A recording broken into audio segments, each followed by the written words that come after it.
15 अगस्त late evening को एक grenade incident हुआ गोपालपुरा में, जिसमें कि एक ग्रेनेड माइनॉरिटी कम्युनिटी जो हमारी है वहाँ कुछ घर रहते हैं उन पर फेंका गया। एक माइनॉरिटी कम्युनिटी का आदमी जिसका नाम कृष्ण कुमार है वो ज़ख्मी हुआ था और उसको इमीडिएटली इवैक्यूएट किया गया था SMHS हॉस्पिटल। उस वक्त काफ़ी सीनियर अफसरान पुलिस के जहाँ ये ग्रेनेड इंसिडेंट हुआ था वहाँ पहुँचे और वहाँ उस जगह का जायज़ा लिया और उसका इन्वेस्टिगेशन पॉइंट ऑफ व्यू उसको देखा उस जगह को।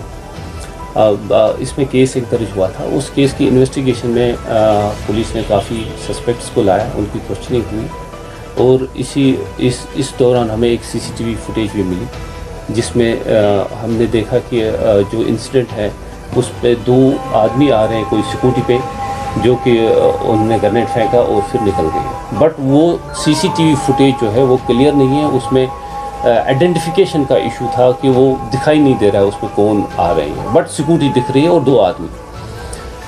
फिर एक इतला मिली पुलिस को कि एक आदमी जिसका नाम है साहिल करके नाम है, साहिल अहमद रतर करके, तो वो जी इन्वॉल्व है इस केस में। उसको जब लाया गया, उसकी क्वेश्चनिंग जब हुई तो उसने एडमिट किया कि ये ग्रेनेड उसने फेंका है और उसके साथ एक और आदमी है इन्वॉल्व जिसका नाम है अल्ताफ़ अहमद राथर, उसको आमिर भी कहते हैं, वो भी टंगनार करालपुरा का है। तो उसकी डायरेक्शन पे ये दोनों आदमी जो है स्कूटी पे गए और जो ये साहिल है उसने ग्रेनेड फेंका, ग्रेनेड मगर दिया जो है वो अल्ताफ़ ने दिया है। ये सारा उन्होंने क्लियरली बता दिया है, इस साहिल ने क्लियरली बता दिया।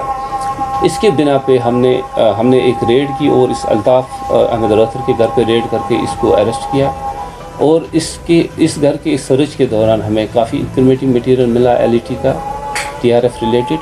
ये पोस्टर्स मिले हमें, एक ग्रेनेड मिला, काफ़ी फ़ोन मिले। इन फ़ोन में काफ़ी इंक्रिमिनेटिंग मटेरियल है LED रिलेटेड। जब क्वेश्चनिंग की गई इस अल्ताफ़ को भी तो इसने बताया कि ये इनको TRF की LED की तरफ से डायरेक्शंस मिली कि यहाँ ग्रेनेड मारना है और या ये अफरा तफरी यहाँ मचानी है चाडरा एरिया में। ये जो बच्चे इन्वॉल्व होते हैं थ्रू सोशल मीडिया, इसमें मेरी रिक्वेस्ट रहेगी कि जो पेरेंट्स हैं वो थोड़ा ख्याल रखें बच्चों का। वो बच्चों का जो है वो कहाँ जाते हैं, उनका बिहेवियर कैसा है, इस पे ध्यान रखें और उनके फ़ोन वोन भी चेक करें बीच बीच में वो किन साइटों पे जाते हैं या क्या देखते रहते हैं, बिकॉज सोशल मीडिया को लेके शुरू पर रखो।